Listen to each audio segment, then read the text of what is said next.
Voice of আমেরিকার একটা survey report সারা বাংলাদেশের উপর গত মাসে চালিয়েছিলেন তারা, এবং সেইখানে দেখা গেছে যে বাংলাদেশের ৫৭% সাধারণ মানুষ আওয়ামী লীগকে পছন্দ করেন।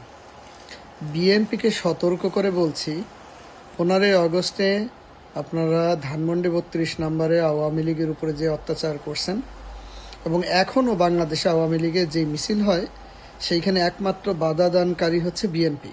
আপনারা এই টেন্ডেন্সি থেকে বের হয়ে আসেন, তা না হলে বাংলাদেশে বিএনপির রাজনীতি নিশ্চিহ্ন হয়ে যাবে, আমি বলে দিলাম, নিশ্চিত থাকেন।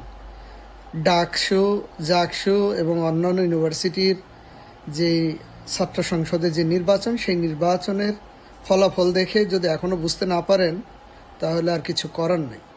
আপনারা বিএনপি আওয়ামী লীগকে বাধা দেওয়ার পরিবর্তে আওয়ামী লীগকে সহযোগিতা করার মন মানসিকতা রাখেন, অন্যথায় গ্যারান্টি দিতে পারি যে বাংলাদেশে বিএনপি নিশ্চিহ্ন হয়ে যাবে। বাংলাদেশে বিএনপি বলতে কিছু থাকবে না, কারণ আওয়ামী লীগ হচ্ছে জনগণের দল, সাধারণ মানুষের দল, গরিব দুঃখী অসহায় মানুষের দল। এই দলের উপর হামলা করলে সেটা কোনো অবস্থাতেই বাংলাদেশে সাধারণ জনগণ মেনে নেবে না, বরং এতে আপনাদের হিতে বিপরীত হবে। এখনও সময় আছে বন্ধু, ভালো হয়ে যাও, ঠিক আছে?